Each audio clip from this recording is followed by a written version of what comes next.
Hello and welcome to My Mom's Basement, presented by Barstool Sports, and a very special Penguin edition of My Mom's Basement, presented by Barstool Sports. It is Robbie Fox and Clem. As always, we're down here in Gotham. I'm actually in Austin. We're here for another Pup Punk show. I feel like a bit of a rock star doing My Mom's Basement from the road so often because of our rock tour and stuff. But Clem, how we doing, and what did we think of the first episode of The Penguin? We're doing good, Robbie. The reason we're doing good, I feel like we're about to watch a show for the podcast that's good. We have a good TV show. At the very least, I'd say that's almost, I don't want to say the floor is good because then I'm setting myself up for a whole lot of pain, but I feel like the floor is good. I said when they announced that The Penguin was going to be aired during the 9 p.m. slot on HBO, even though that's like just a thing like old people even know anymore. I felt like that was a good sign because there's so many absolute hits that have aired in that slot. The Sopranos, Game of Thrones. Basically, if HBO thinks you're prime cut, a filet mignon, if you're a steak connoisseur like myself, who won that draft, by the way, the draft, you would put it in the 9 p.m. slot. And based on one episode, I think we have some filet mignon. Is that crazy to think right now? No, honestly, I watched the episode and probably halfway through it, I was like, all right, this is HBO Sunday night quality. They weren't fucking around.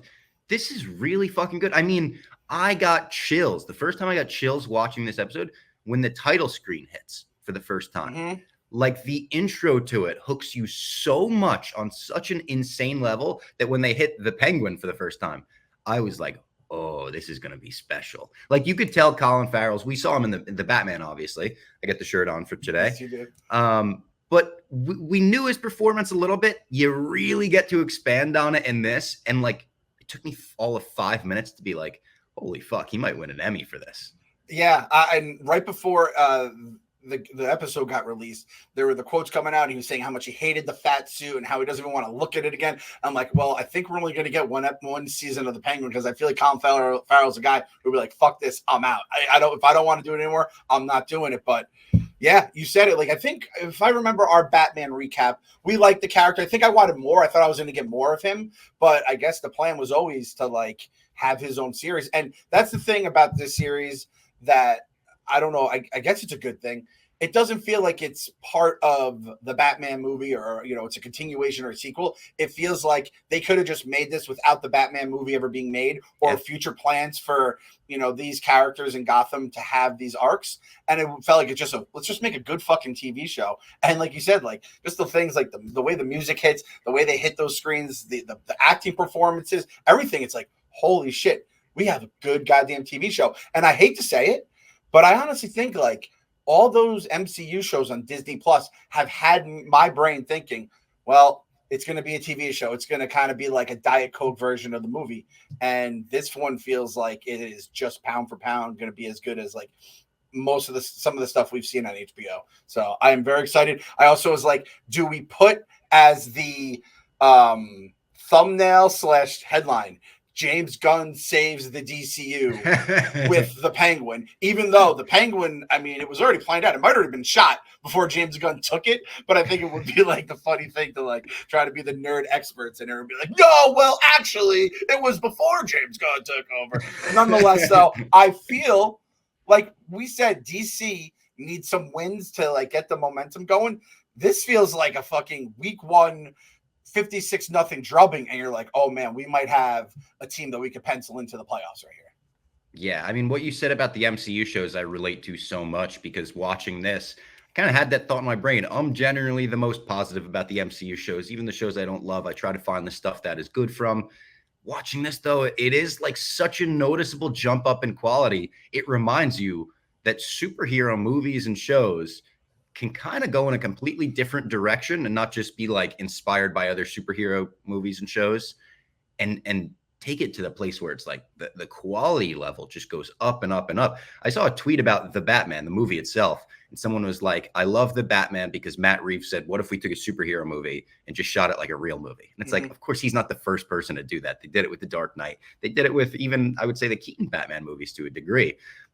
But they really, really hammer that home here. The look of Gotham looks exactly like it did in the movie. And it feels lived in. It feels like a place where you see the corner store and you're like, I think that's the one from the fucking Batman. You see the underpass of the bridge. You're starting to pick out locations. The Iceberg Lounge, such a great, now that it's devastated by the flood from the end of the Batman, such a great look and such a great almost like reset for Oz, where in the Batman, he didn't have it all, but he was doing pretty well. And now we're in this power vacuum, and it's like he's kind of got to start at the bottom and make his way up. Yes, he's positioned well, but it's going to be exciting. And the other thing that we haven't even really mentioned yet, the whole lead up, we've been saying it looks like they're making the Sopranos, but the Penguin.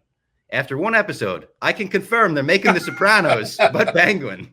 As someone that just did a full rewatch of the Sopranos, it's like, well, I got another like bald mafia guy who you kind of like him, you kind of root for him, and you see his good sides, but he's also like an absolute horrible person as well. I feel like it's just me and Jimmy G just hanging out yet again, Jimmy Gandolfini. So yeah, and again, another top-notch actor hitting that role. And you said it too, like, I mean, obviously we're both from the New York area, the tri-state area.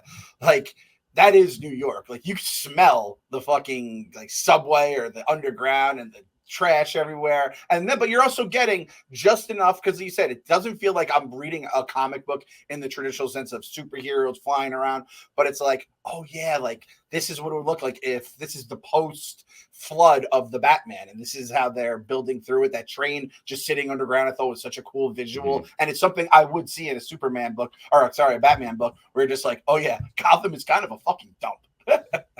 I loved seeing, even like, let's get into the actual episode itself now. I loved seeing them begin with the news footage as well. It was like a nice transition from the movie to the show, where it felt like they were like, all right, we know that you might have the vibe of the movie in your head. We're going to remind you everything that happened there. You see the mayor give a statement. You see, news footage all over the city, the floods, which I love seeing that shit. Like, I loved even in Spider-Man Homecoming when they're like, hey, we're going to open this movie cleaning up the wreckage of the Avengers battle. When you do the little stuff like that, that expands on a movie like that, I absolutely love it. So that was one of my favorite things. And then, yeah, my other thing was Gotham looks the same as it did in the Batman. I don't know how much money they spent doing that. I feel like there was maybe one or two moments in the show where I could tell that they were on a green screen set, but otherwise I thought it looked fucking fantastic.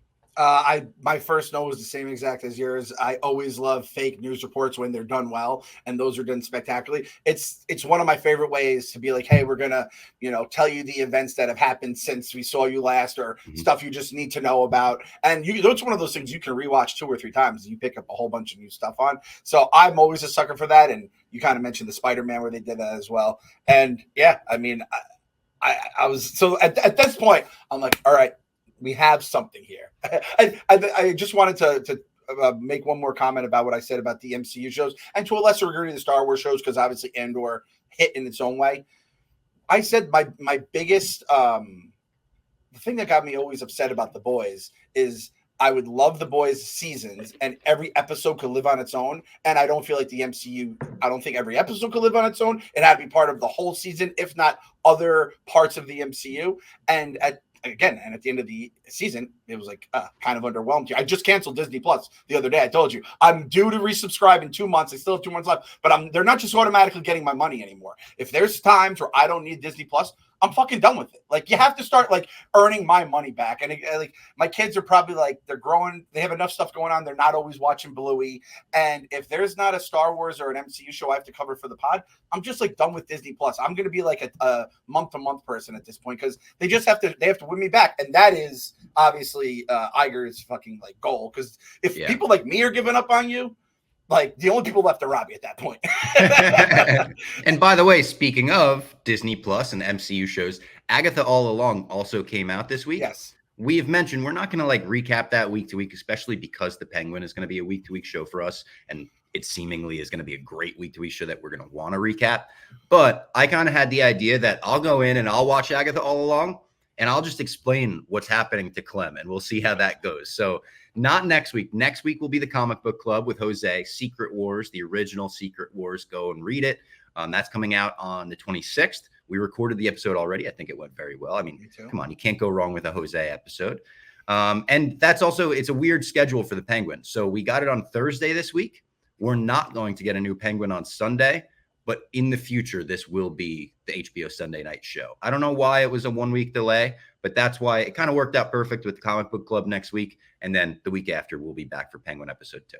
Yeah, so we'll have a gap where we haven't watched the Penguin and we wouldn't have had a Penguin episode. That comic book fills in perfectly there. If you haven't read Secret Wars yet, buy the book. If you can't buy the book, you can get it online. I used Zip Comics at one point, even though I have it because I'm so old, my eyes stink. So I had to zoom in. That made me feel a million years old. I didn't even bring that one up on the pod. And I'm sure you can find like YouTube videos that can kind of read through it if you just want to like audiobook it or do whatever you want to do. But learn about this shit. Jose gives us a ton of fun nuggets about stuff before, during, and after, and how it affects Marvel and how it might affect the MCU down the road. Absolutely. So look out for that. And then we go back to the Penguin. He pulls up to the Iceberg Lounge, the destroyed Iceberg Lounge. And the beginning is just, you don't get real dialogue from them. They do that cool shot from behind, which that's such a staple of the Batman universe. I feel like Craig Fraser is the director of photography, did such a good job on the movie.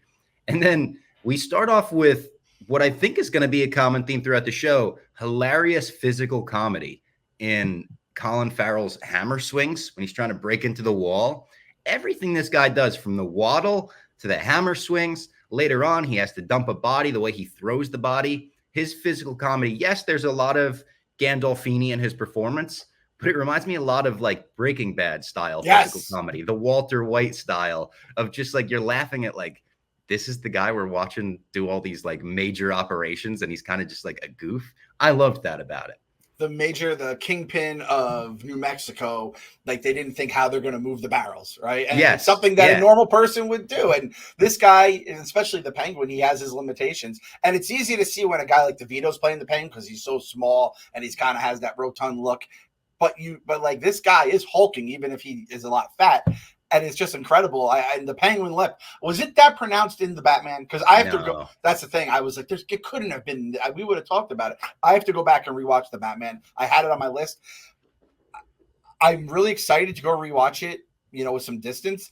The 3-hour runtime still gets me mad to this day. Like, did we really, really need to do that? Did we really? Yeah, it's really long. And I think, as we said at the time, I've rewatched it a ton. When I rewatch it, I wouldn't say it like falls off a cliff in the third act, because I really like the third act and I love the ending when it's like Batman realizes he can't be about vengeance. He has to be providing hope for the people and all of that. But once they get to the arena, it is like, all right, come on now. I'm now you're saying this and I'm kind of remembering like talking about it. Yeah, that all right, but you know what? The fast forward button we have at the house. But the first 75% of it that's just detective story is so fucking good. Like, I'm excited for the Batman 2 to continue that detective story, because as we mentioned on the podcast, Matt Reeves is very much like, the movies will be about Batman. We're not doing the typical thing where you make the first movie about Batman's origin, and then the second movie, the Joker or someone comes in and kind of takes over. I think that's what the shows are for, which is great. And then we meet Alberto Falcone, not Falcone. Sometimes they're Falcone. In this show, they're Falcone. They're grounding everyone. Also, Oswald Cobblepot, Oz Cobb, which again, they were like, we've got to ground the character. I don't think Cobb is more grounded than Cobblepot, really. I didn't know if they were changing, if that was just nickname stuff. So he's just Oz Cobb. Yeah. Okay. That's fair. Which I'm fine with. Like, that doesn't bother me as a comic fan, but it just seems like, you didn't need to do that. This is like Erasure. We're doing some Ellis Island on people, and we're just taking away their comic heritage. And there was a great tweet, because they said they did it to make the character more grounded. And I forget who, but someone tweeted, I'm going to start calling Benedict Cumberbatch Benedict Cumber to make him more grounded. You mean Ben Cum? Ben Cum. And then we meet Alberto. We could tell he's kind of a loose cannon, but he is the heir to the Falcone throne at this point, with Carmine dead. So Oz tries to hit like a spin zone on him. He's like, why the fuck are you here to steal my shit? He's like, I was trying to bring you your shit, like this was promised to you and all that. And we talk about the drops. The drops are seemingly the main drug in Gotham. We learned that from the Batman. I think it's still carrying over to this. And I think it'll be probably a big part of this show when talking about a mafia and stealing shipments and stuff like that. And then I had Colin Farrell's acting in his eyes is so incredible, because he's wearing the fat suit, so he can't get as much facial reaction, but it's all in his eyes. The way he's looking at Carmine, the way Carmine starts to laugh at him, and Oz starts to get annoyed in his eyes. unmistakable Gandolfini in his performance, like unmistakable. It has to be directly inspired. We learned that Falcone put Maroni in prison and has the ring. I think we might have known that from the Batman movie, actually, but has the ring as a trophy.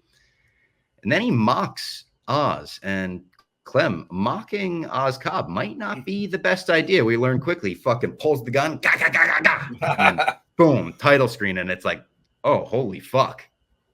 We're gonna put together maybe a do list and a don't list for the Penguin. Don't list. Make fun of Oz Cobb, especially like it was kind of an innocent thing. He was like just a kid that he was looking back fondly on this guy, and I don't think it was maybe that's what he wants to be, and that would be fine. We'll see how the character evolves. But Alberto, not the best. How do we have an Alberto in the book? What's he like? Is he a hard? This guy was an absolute hardo, and I was like, please kill this motherfucker right now, Oz. Not that I know of, and I want to apologize to the listeners. I've been talking into a mic that wasn't on for 15 minutes. I just realized I switched the mic, and this is the actual podcast mic. So I hope I wasn't too bad audio. You're fine. Apologies. I couldn't tell. But yeah, I don't know an Alberto from the books. He could exist for sure. They've done so many Penguin stories in the last 20 years, even that he could be part of that. But yeah, he played the role so well that he had me convinced for like when Penguin first saw him, I was like, all right, Penguin might have to fucking kill this guy right away. But the guy was such a good actor. And in their scene, their back and forth, I was kind of convinced like, all right, maybe he dies in episode 2 or 3, but like this is going to be a character in the show. And they let us know right away, like, don't trust anyone in that way. Brings his body down, does the thing where he throws it, dumps it. That really made me laugh, which is real dark comedy to laugh at someone throwing a body. And then we see the kids trying to rob his car, and he shoots at him, grabs one of them, and then in such an unbelievably fucked, insane move, has the kid help him with the body. And I'm thinking he's just going to have him throw it in the trunk and be like, I'm taking your ID. You know, I remember you. Don't tell anybody. No. He's like, you're going to drive me to my alibi. You're going to drive me to the junkyard. You're going to drive me here. It's this kid, Vic. And he's terrified. I wrote from his perspective, from Vic's perspective. You can make a show like The Night Of out of this pilot, where it's like he thought he was jacking some rims with his friends, and he is now an accomplice to murder and almost getting murdered himself, skipping ahead a bit. But I thought this was great. I thought their dynamic was great. And one of my favorite lines, where is it? I think it's when they get food, which was another crazy thing. Penguin's like, I'm hungry. Are you hungry? And it's like, hungry right now. You can eat right now. But he's like, I asked for extra pickles. They give me 2 pickles. What is extra? That means 1 is normal. They're giving me 2 pickles now. And the kid offers him the pickles, and the disgust on Colin Farrell's face when he's like, do I want one of your pickles? No. It's cracked me the fuck up. But I said, welcome to the team, Vic. This is when he's like, look at the sunset, kid. Gives him a cigar, and you're like, okay, this is when we got to get rid of Vic. But he begs for his life. I didn't think he was the best actor. I feel bad saying that because he's younger. Begs for his life. And then Penguin says, all right, you're part of the team. I would like, already skipping ahead to the finale of the Penguin, I would like it if we really see this relationship grow over the entire season. And the final episode, Penguin will fucking wax him. Oh, wow. See, I'm the opposite. I like Vic. I like him a lot. And I hope by the season finale, we have seen this kid that was kind of just doing some innocent-ish hooligan stuff with his friends to just becoming this badass dude with all the kids. He has like some like boyish life in his eyes, right? He looks so super young. And yeah. I don't want to say he wasn't the best actor. Just when he was begging for his life, I was just like, it's hard to stand opposite Colin Farrell.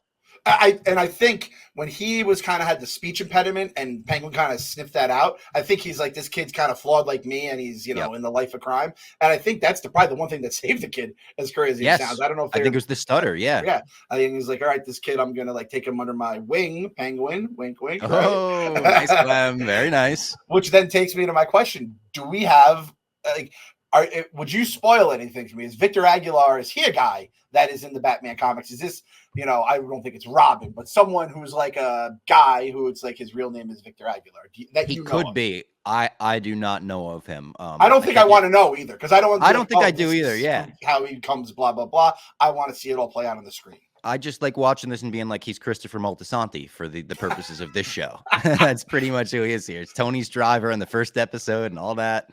And like the pickle thing, the way Colin reacted was very, I thought that was like how that character would react. But then I also, the fact that the kid would offer him his pickles, I thought was kind of sweet. You know, I would, Yeah, it some was. people would just not even think of it. I do like the sucks, kid. Dude. Yeah, I like the kid. I like the kid. Like the kid played everything pretty well, I would say, in terms of like you got put in a horrible situation with a fucking psychopath murderer, and you talked your way out of it pretty well to the point where like maybe you're his number 2 now. He's bringing you around all the operations. That was good when he goes in and the guy's like, we got 30% of the product and stuff, and the kid is just behind him. I've had those moments where like I'm backstage and Cody Rhodes is bringing me around and nobody knows who the fuck I am. And you just feel guilty being there. And you're just like, I'm going to stick to the guy that brought me here. So that like that whole dynamic in that scene made me laugh. I liked the dynamic with his lady friend who's like, I need an alibi. Come on. Like, oh, sounds like we had a great night. Like everything about the vibe of this show, I love. And it did give me some vibes of the night of at times, especially when we see some gross ass feet. That was a part of that show that nobody even liked. I don't know why they made it a part of the show. In this, it makes sense with the penguin. He's got the club foot, but gross, Clem. Gross. This makes me upset. Not the club foot. I like that we understand why the penguin walks the way he walks, and it clearly bothered him. But now I'm just mad about the night of, because that became like a multi-episode like arc that no one gave a fuck. I never paid off or anything. It was the saran wrap and shit. Also, John Turturro in that show. Weird. Yes, There's little connections between. He's rhymes, not in Bob. this, unfortunately. We're not going to see John Turturro as Carmine Falcone. I mean, he died in the Batman, and this is all post Batman. We know there's going to be some flashback scenes, and they had to recast him. So Mark Strong will be playing the younger version. Mark Strong is fantastic, though. So, and in the pictures I've seen, he's totally like you could buy him as a young John Turturro. They did a good job. I think they put like a nose prosthetic on him, maybe. And I think they put like hair on him. They're gonna make me like his kid too. I know it. They're gonna make me like Alberto. Sofia or Alberto? Alberto. They're gonna be like he was a good kid, and then his dad was such an asshole. No elbows on the table, stuff like that. Because that kid was a fucking prick. I was so happy he got killed.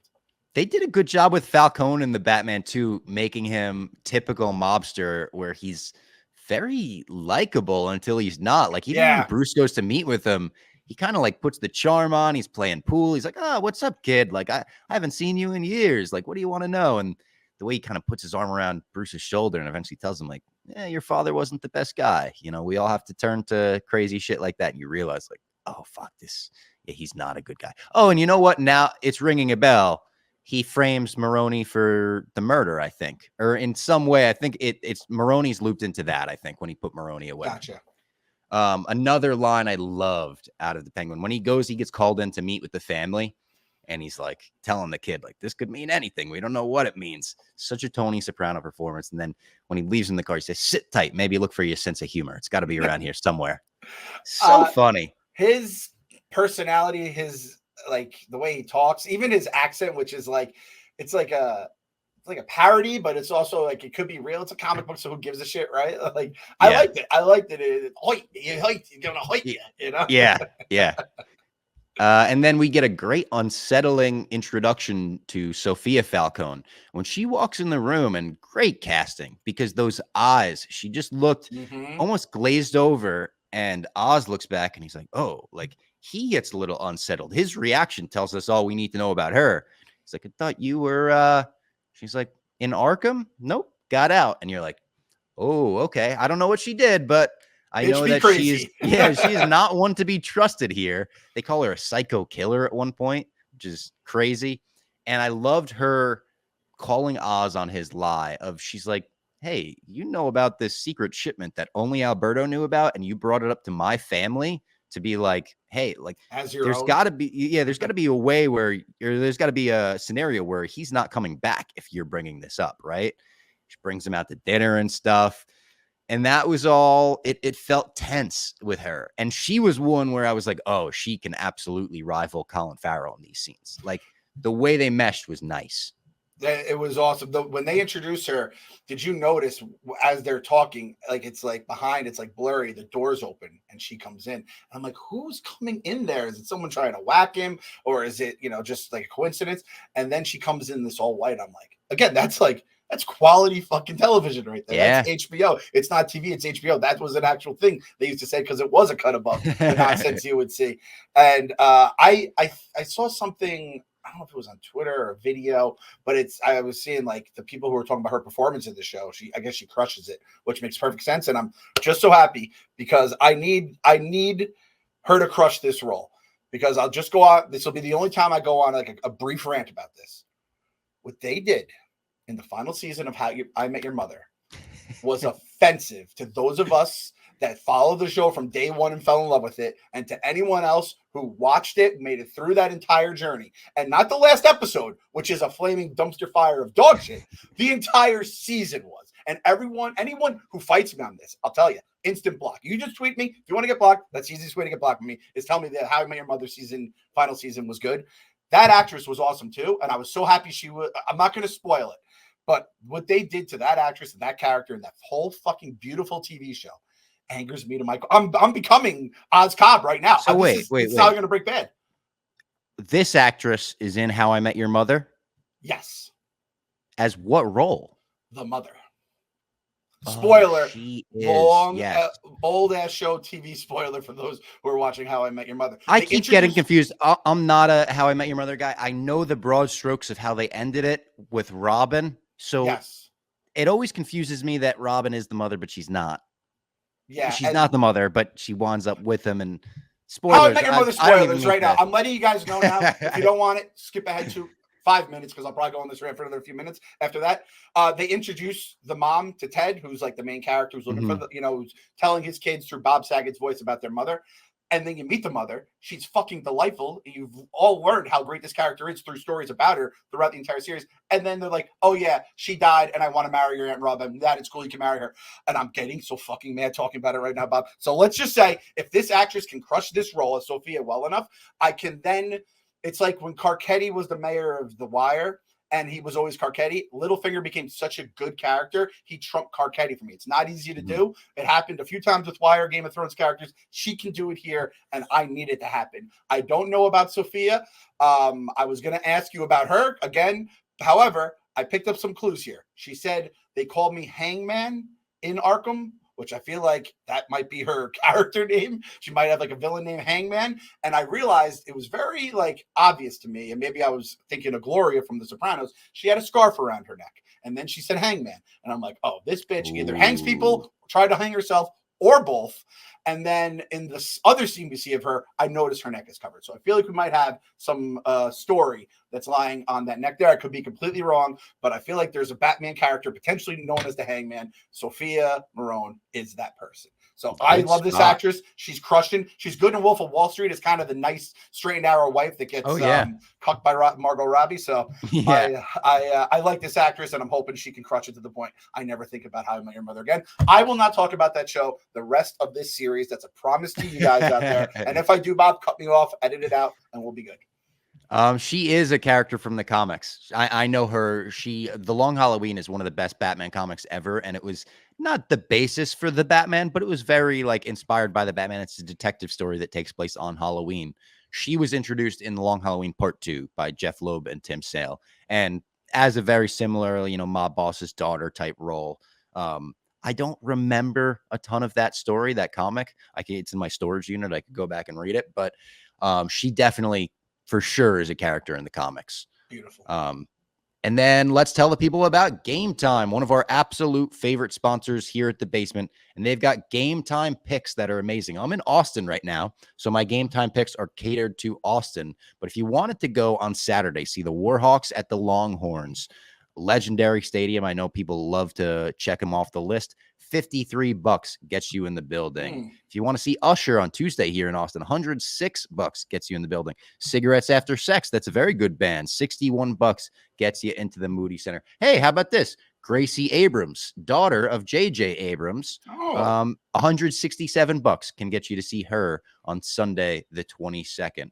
Game Time is the easiest option to get tickets to a football game, a concert, a comedy show, whatever it may be. It's the official ticketing partner of Barstool Sports. We use it all the time. Game Time is so easy to operate, to use, to send tickets to your friends. You pull up the GT Picks option too at the top of your screen. Browse the best local Game Time picks near you or on the Game Time homepage app. They really do have great picks to filter out the fluff, show you only the incredible deals they've got on great seats. You're not going to waste your time looking through 100 sites. Just go to Game Time. They're the best in the biz. Download the app today and use code MMB to easily score great deals with new Game Time picks. What time is it? Game time.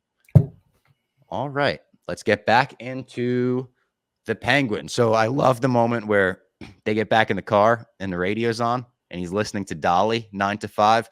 What a subtle thing that almost, again, I don't want to give James Gunn all the credit for something he could have nothing to do with. Almost James Gunny. Music is on point. I'm going to say that we get another song later on. And I'm like, yep, we're doing a good job. And that is, I think that always raises like a show or a movie, like a letter grade for me, is if the music is really fucking good and you're doing poppy stuff. When you hear 9 to 5, what do you think of? Honestly, just Dolly. I don't. Deadpool too. He kills all the hit it, Dolly. He does the thing.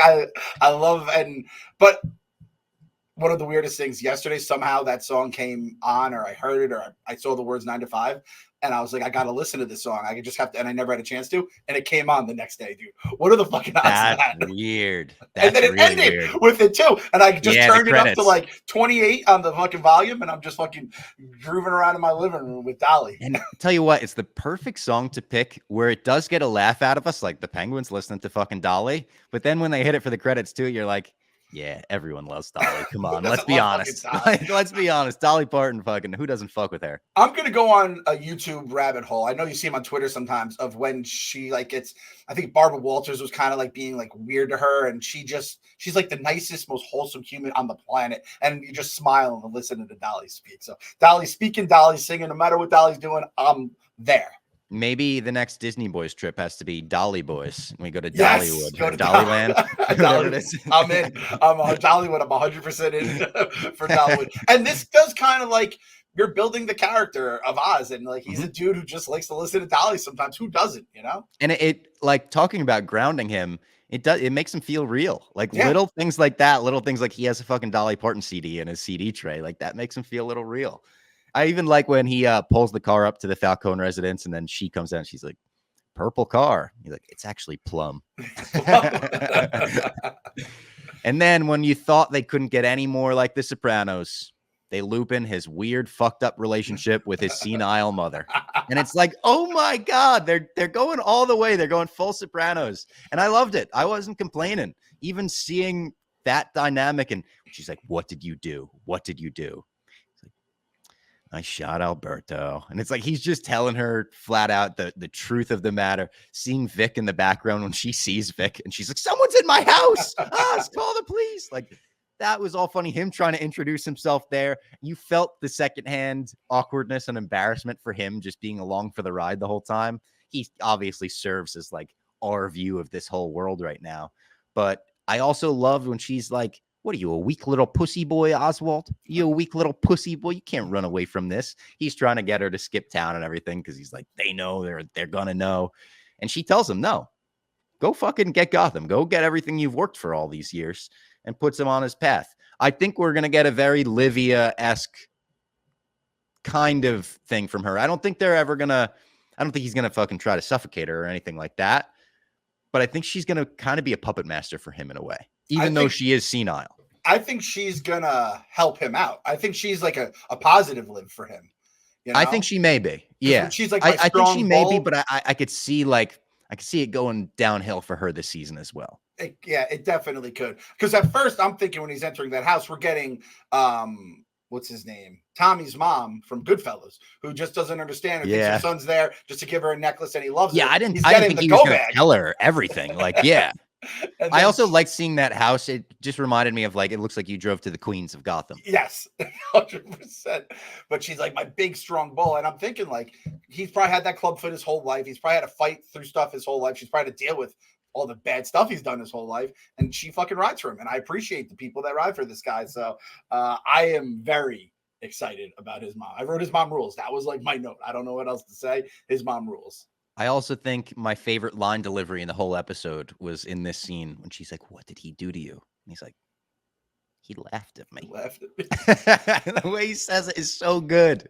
That was another part of the character I liked. I like that after he killed him, he was mad, and then he was just like fuck, Yeah. and then they cut it off, because that is like, he's not just this heartless guy. He didn't probably want to do it because his whole life is now kind of fucked for a bit. But I just love that there's layers to this character here. If Alberto doesn't mock him, I really don't think he shoots him there. I don't think he was so power hungry. Obviously, he wants to be the kingpin of Gotham, but I think he would have played the game with Alberto for a little bit at least, and probably thought this guy's going to get himself killed anyway. I think that was the whole point of having him have a drink. He's like, let's get him to drink. It's going to get the drops, get the junkie moving him going. You know, like it was smart. And then he's just like, oh, fuck this. We're just going to start shooting.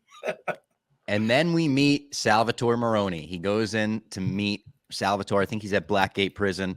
And Salvatore is played by Clancy Brown, a tremendous actor who's been in so much over the years. Most notable to people my age as the voice of Mr. Krabs. Oh, Batman, me boy. You know, he's hitting those. But I know him from so much, obviously. He was in Star Wars not too long ago. He was the devil character in the first Bill Burr episode. He was actually in the rebooted Dexter. When they rebooted Dexter, he was the villain for that season, New Blood. And he is right under the Trinity Killer, John Lithgow, as like the best Dexter villain. Oh, wow, really? Just so fucking good. Yeah, and he's been in, obviously, like legendary movies over the years as well. But I thought this was great casting. Great casting. Because he's not a typical like mobster. You don't look at him. He's not a typical, hey, what this, you know. It's like he is the line of, is he that guy, or he's so good at that guy? Yeah. He's like the GOAT, that guy. He's the he might be the GOAT, that guy. What do you know him from?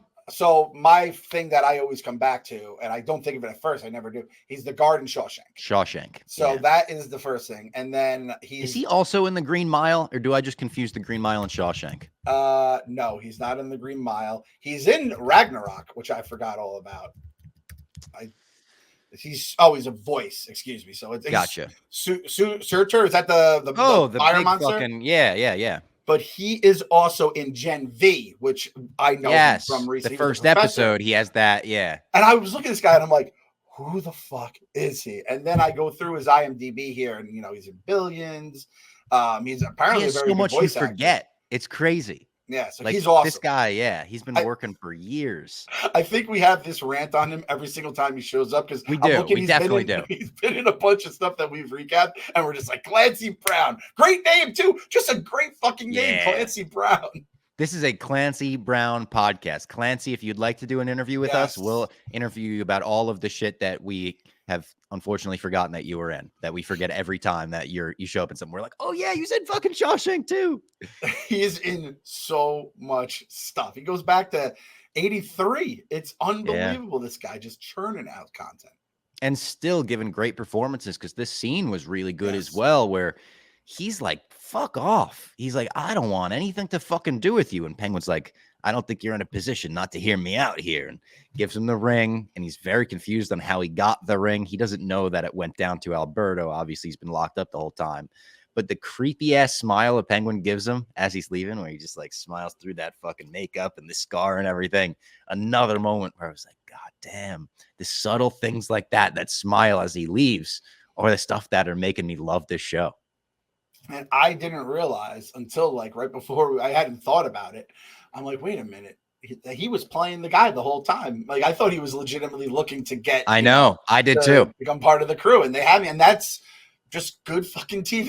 It's just good writing. Yeah. And like there's something to a lot of the shows we've recapped recently don't really get good until a few episodes in, which is really weird. Sometimes we're always like, all right, episode 1 and 2, you know, they had to put 2 out at once to make sure they hooked us, because it didn't really hook us till the end of episode 2.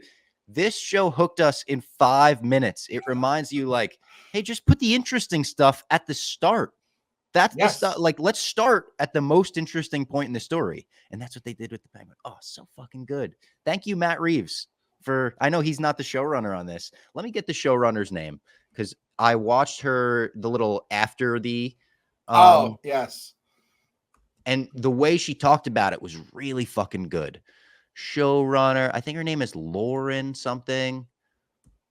I want to give her her credit here.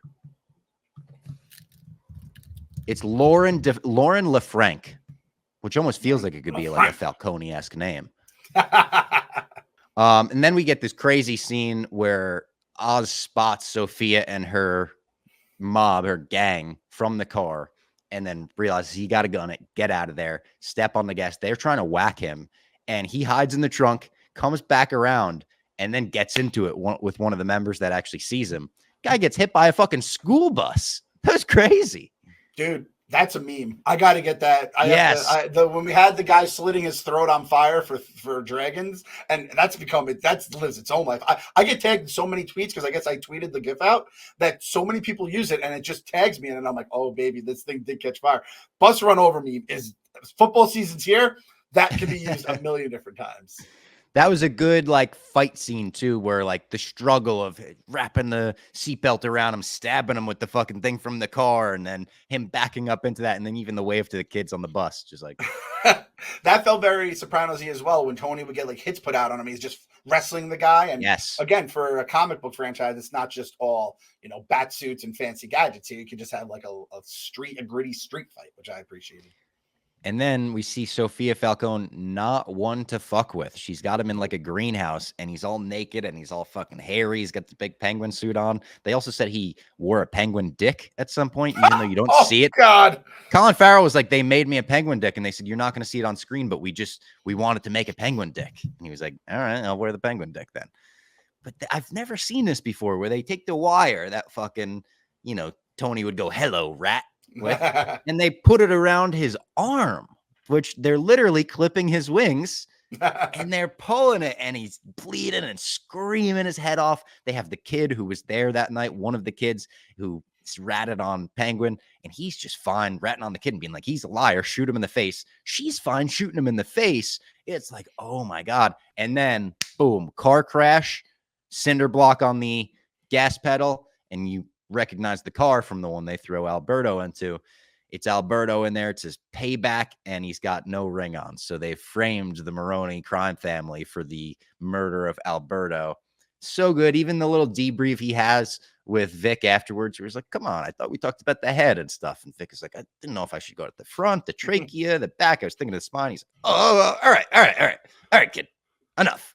And then they go and get slush puppies, which I was like, holy fuck, slush puppies exist in the Batman. I love slush puppies. And everyone had the friend who did the suicide or whatever you called it, where you mixed all the flavors together. Yeah. And that is with someone, I'm probably one of those people who'd be like, it's just so much better. It's not good when you mix them together. It's not better. Just good. It's better. That's such a good line. Yeah. I'm a snack boy. We have our takes that we live and die on, right? And that's one of the Penguins' takes. And like they kind of allude to the plan, but they don't really talk about it. Are you going to be able to do this? Mm-hmm. And he's like, yeah, I can do it. And you're like, oh, and it's like, I thought you'd have to like shoot a guy. I didn't really say you have to like butcher a guy and go to a fucking mob house and throw a card through the thing.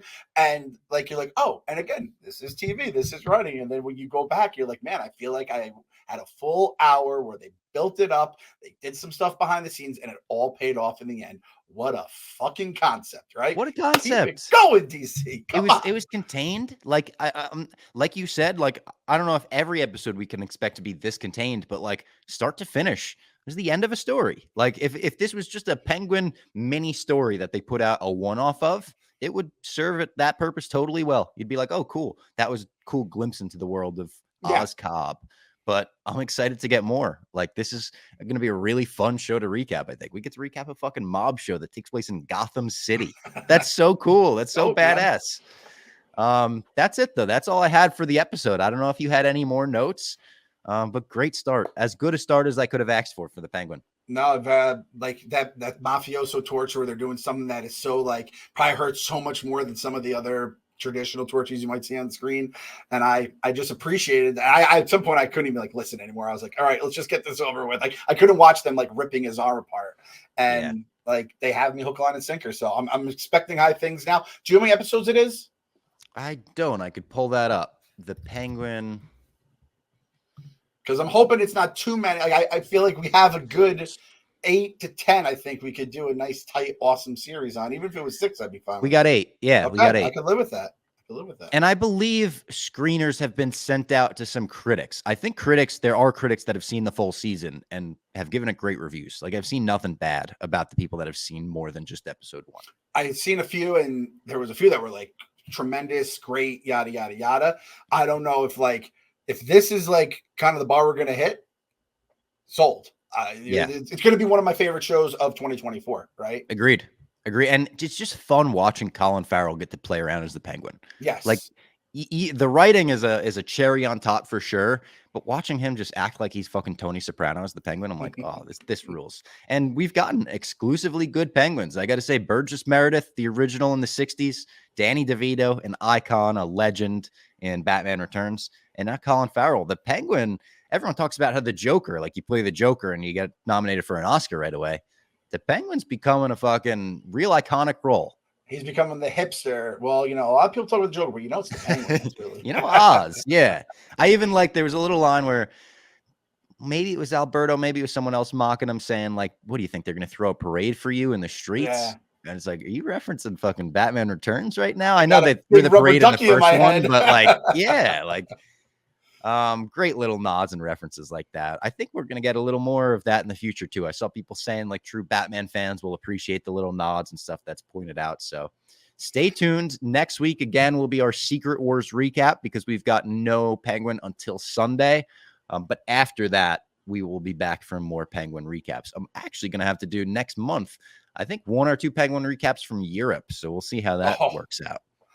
I'm going to be very interested to see how this all plays out too. Cause I think when I like certain Marvel villains, like the T-Man, and that's your boy Cap, you don't like that. But if I start falling in love with Batman villains, Batman's your dude. Yeah. I don't know how we're going to. Batman's Rogues Gallery. I'm actually I'm okay with that. I make an exception. I'm like, you could fall in love with those villains. Okay, fair enough. So this will be very interesting as this goes the next couple of months here.